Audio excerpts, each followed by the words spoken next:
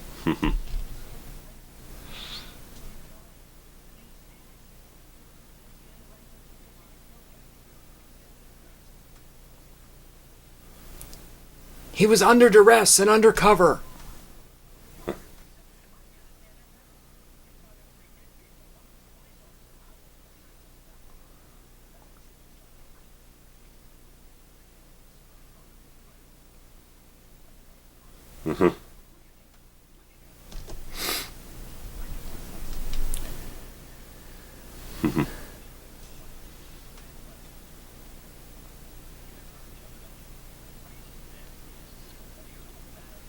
McGinley's guy, I don't know, are they green eyes? I can't tell what they are. It's got a little blue on there, too. Yeah, but Busey's also blue. Yeah. I wonder if this is a thing, like all of us mutants that with the blue eyes. Are actors more likely to, or are people more likely to become famous actors based on... Just socked him right in the face. His head bounced off the floor there. Not good. Ugh. You know what I mean? Like, is it one of those things where you're more likely to be cast if you have a blue eye? Depends on who's shooting those headshots. That's why black and white headshots went out of fashion, man. If I didn't have blue eyes, I would almost want to put in blue contacts just for my headshot to stand out. Good shot. I don't know why, but I like this. The heat mirage of sorts coming up, and yeah, but I don't know. There's the wide yeah. angle. There's the perspective of the building. Yeah. There's the planes. That 76 logo from the gas. The long lens on it and everything. Yeah.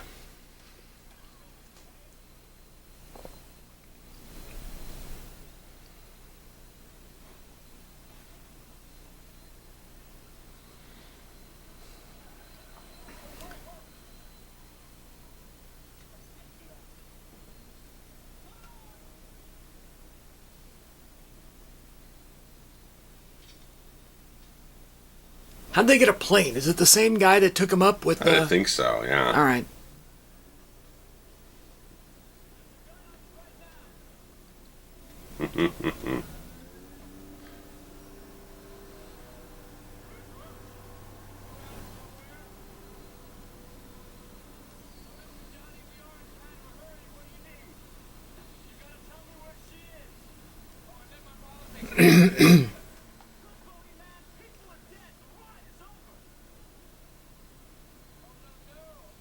I like that.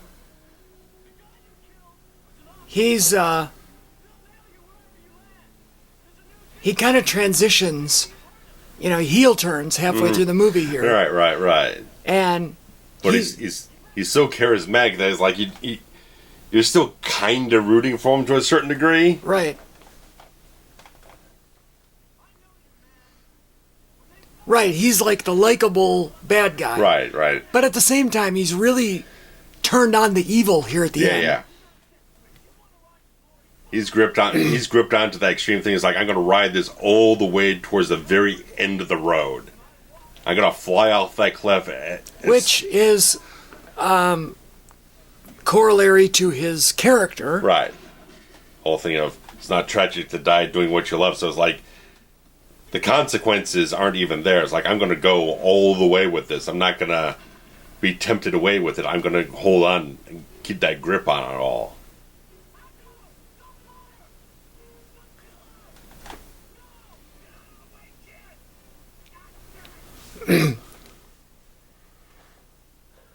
No.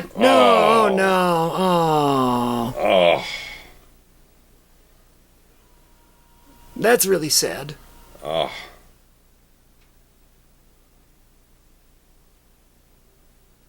All right, Pappas.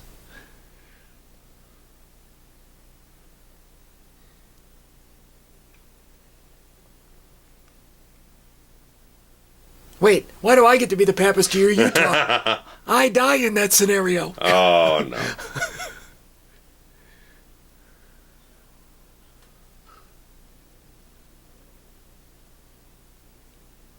a good death. Nicely played. Yeah. Nicely acted on both parts. Yeah.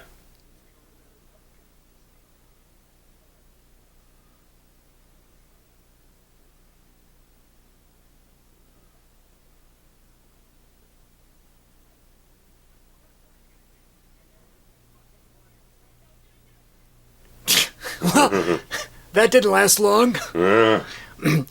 I'm not flying you. Blah, blah, blah. Okay, here we go. Fuck off. Here we go. Let's ride. Oh, God.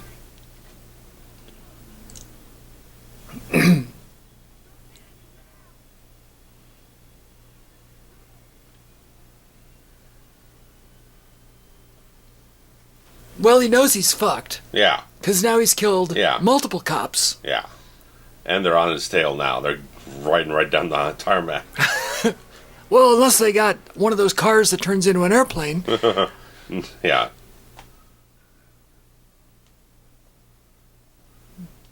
I mean, they can be anywhere in the world now. Mm-hmm.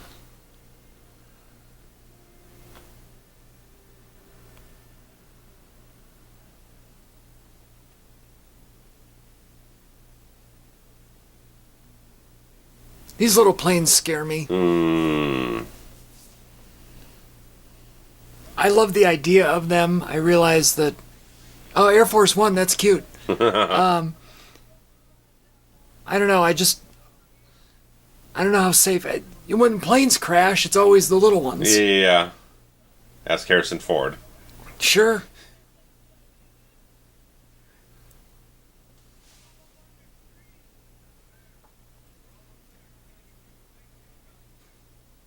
Or Ric Flair, for that matter. Yeah. If you got to walk away from it, yeah.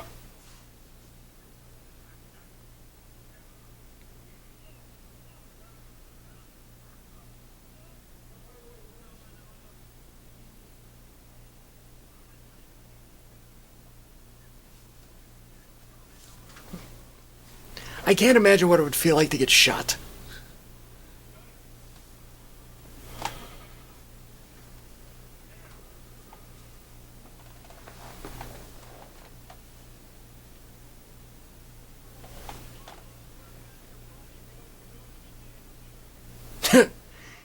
He just has that. I don't know if he was, supposed to be that way, but he just has that California surfer voice. Which is odd because he's from Canada.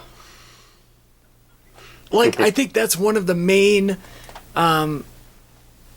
caricatures when people do impressions of him. Yeah. Is that slow talking, Yeah. like California style accent. Affectation, yeah. Maybe he's from British Columbia, which is the California of Canada. Mm-hmm.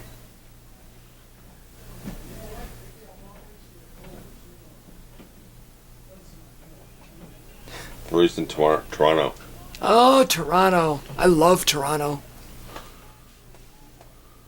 Toronto is a really cool city. If anybody has a chance to go there, I highly recommend it.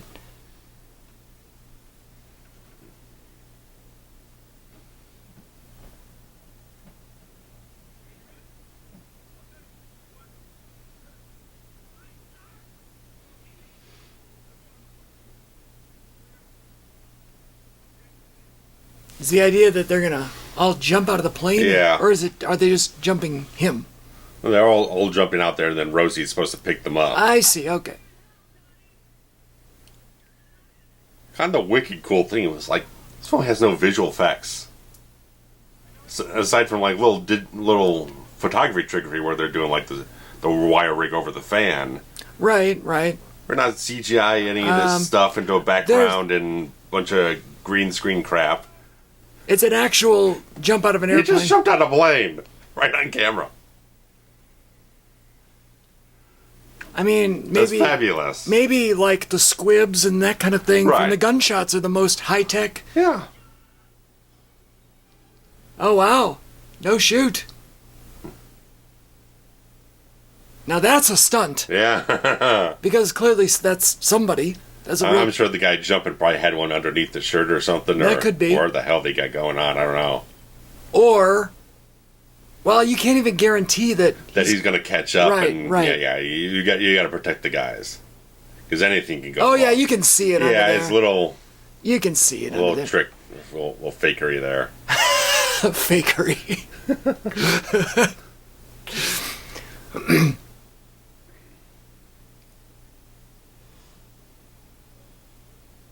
Yeah, when the time comes, you take the shirt off and then you... Right. But look at this. I mean, Yeah. wow. That's the thing. Like, this happens all the time in movies. People are Yeah. skydiving and one just kind of like dives down or goes over to the other side. I'm like, you're in free fall. How do you steer yourself?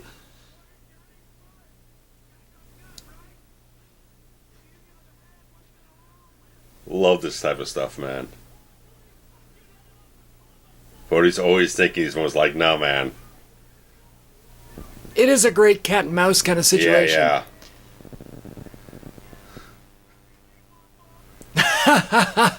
Meat waffles is great.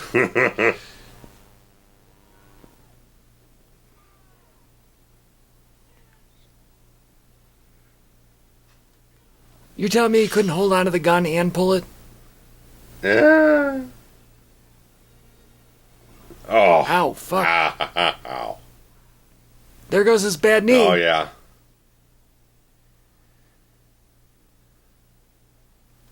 That's kind of a nice shot. Yeah. With the money and the... He's gone. He's dead. I like it. And they're under the covers there, rolling around. Have a little alone time.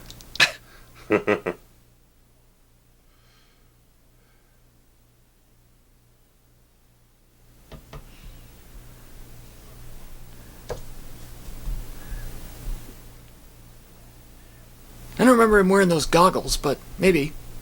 Now you had him on, yeah. Guess I wasn't paying attention.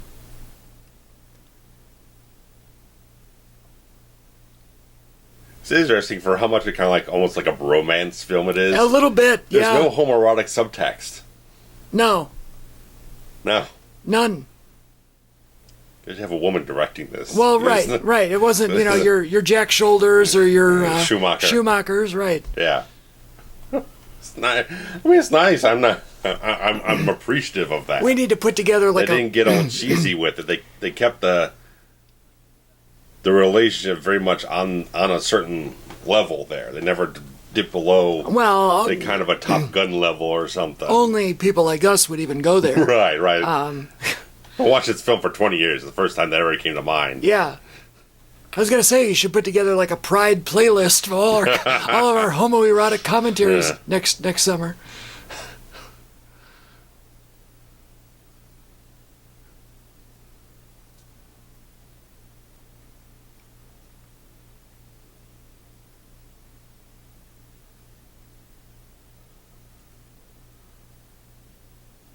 Got to run all that gravel. Oh my God! What? She's wearing a They shoe? probably got like some kind of like rubber feet or something on her or something. Well, They looked do like that on it occasion. looked like she had something on her feet there. Look- Now in the close-up shot, she'll probably be barefoot, but in the running, it looked like they probably made it look like dust and gravel and everything, and like dirt on her feet and everything. But they probably put some kind of prosthetic down. that was there. nice. That was a little callback there, Yeah, where he tells her some other time yeah. because she wanted. Yeah, I like it. Yeah. That was good. Again, those little screenwriting things where Yeah. the callbacks are what really bring it home.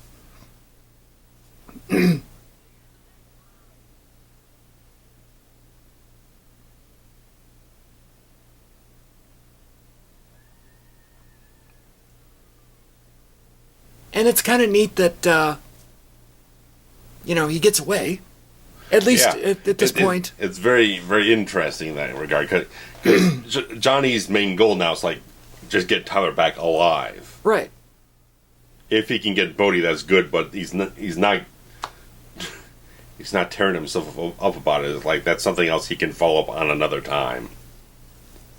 There's been enough people who've died so far. Right. The evidence is he doesn't have to prove his case anymore either. Right. I mean, the evidence is there. Right.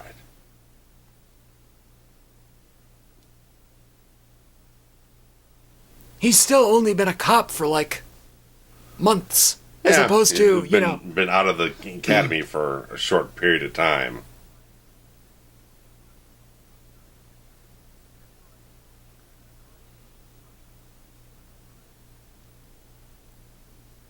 Apparently, this is actually all a reshot ending. I don't know what they actually had with the original one. I don't know if it was just that. Maybe it ended right there, in the desert. Well, no, they said they actually reshot this sequence on the film, so I don't know if the first time around it just didn't work as well. But that's why, because they do all the reshoots several months later, Keanu is off doing Bill and Ted's Bogus Journey, so his hair's grown out. Okay. Well, they also... And as we see Swayze... When we come up to him, he's on to another film where he's cut his hair. Well, they also said that this is like 9 months later or something. Right. So I don't. But it all kind of fits together, and they were even talking about in the documentary on this whole thing. But just like Johnny's been chasing after him, or anything like that, so he's not going to keep himself clean cut like rookie type of guy. He's gotten a little disenfranchised with the whole thing. Bodhi's off trying to evade the cops and trying to maybe change his appearance a little bit, just to look a little different. It fits. Yeah, I mean, it works out really well, Yeah. actually.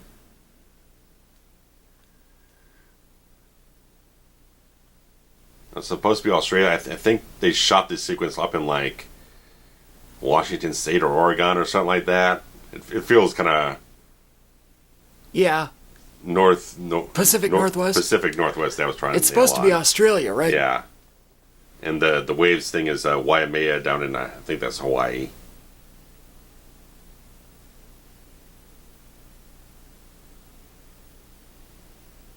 Great. Yeah.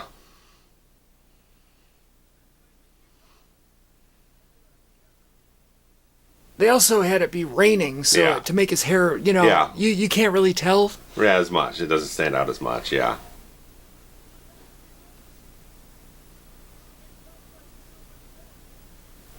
I like that line. Pick a knife fight with somebody better. Mm-hmm. It's always someone better.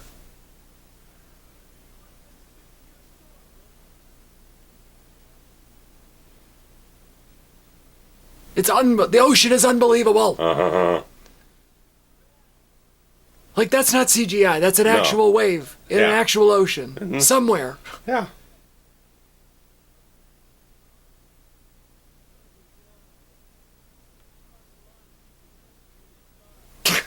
I can't handle his voice. I think Keanu's got a bit of a cold on this shoot. He sounds a little stuffed up.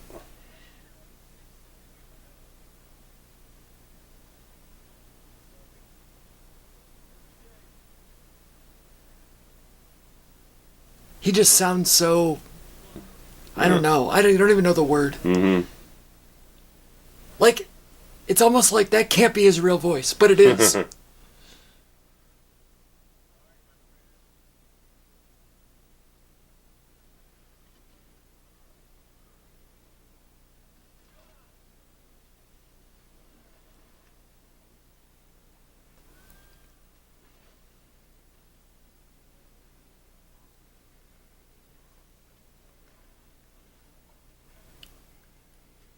I wonder if this was actual rain or if it was a rain machine. Because it looks cloudy and gross. Yeah, I'm not sure. They didn't really say one way or another. I mean... It feels like real rain. Yeah.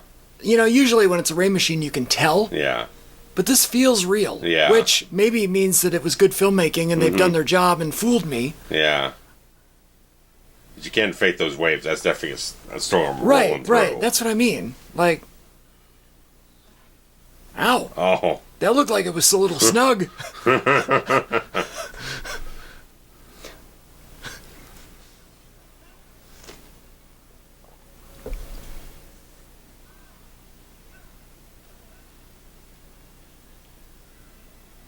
Oh no. I'm terrified of drowning. Huh.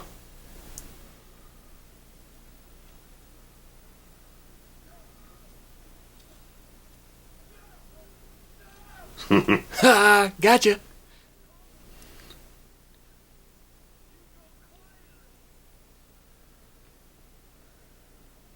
Awesome. Mm-hmm.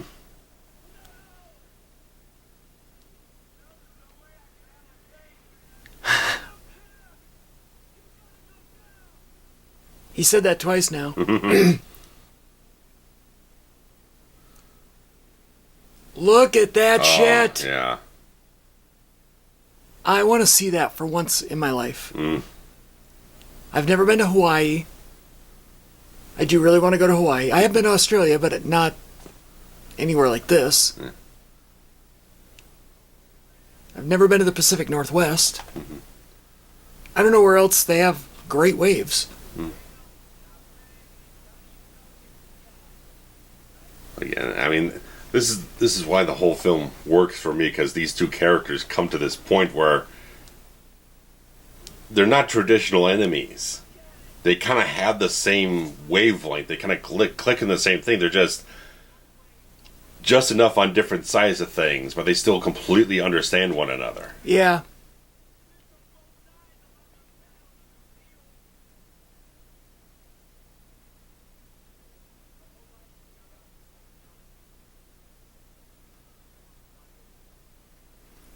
Yeah, there's a certain understanding and compassion and...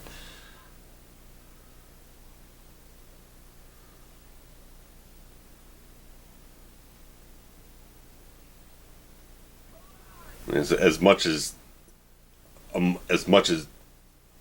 violence as this guy has inflicted, as many people have died, he still owes them something.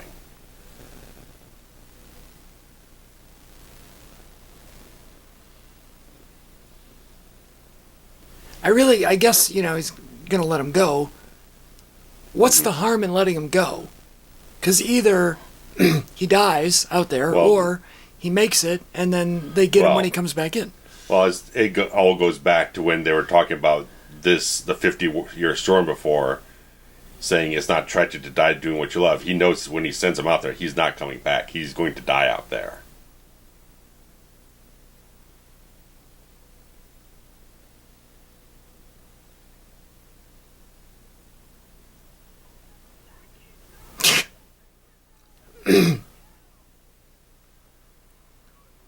Mm-hmm.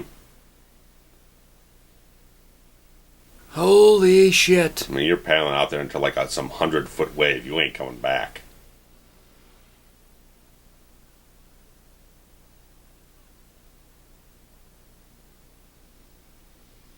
And that's a real actor on a real bodyboard in a real wave. Or stuntman, maybe not actor, is what I meant, but it's a real person. Yeah, he's not coming back.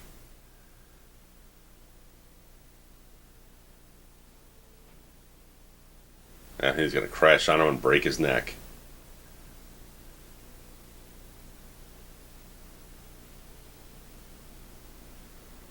Or drown. Yeah, either way.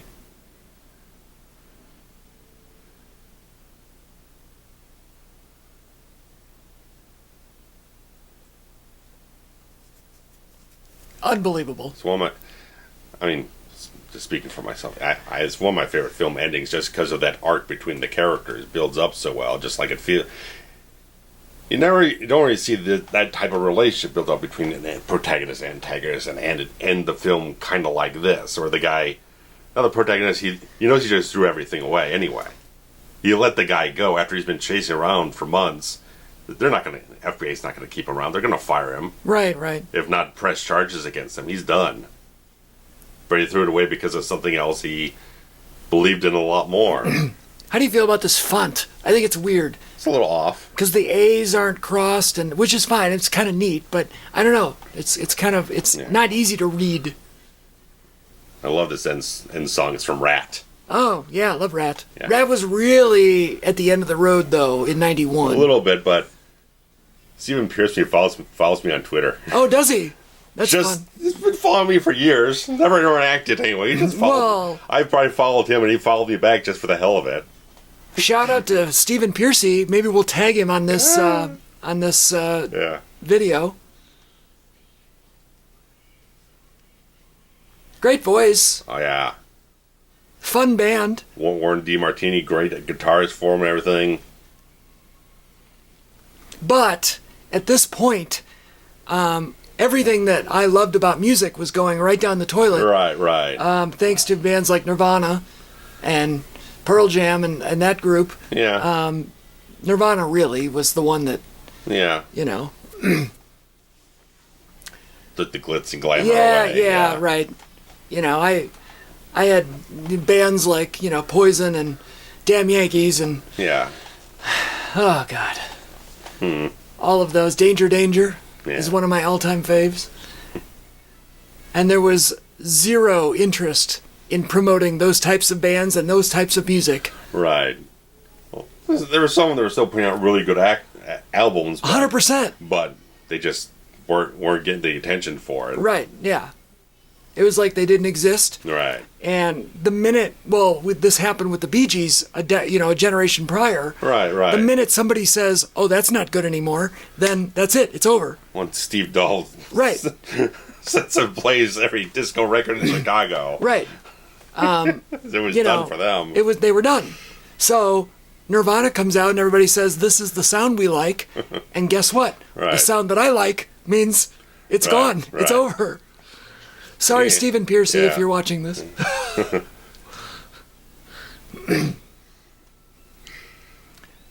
Yeah, and interesting on the soundtrack. There's a LA Guns was another band. LA Guns, but there's a Sheryl Crow song on this thing, which was pretty much like the first one she got published. Okay, That's never been re-released on anything but the soundtrack, interesting. and I have the soundtrack. Well, then you have it.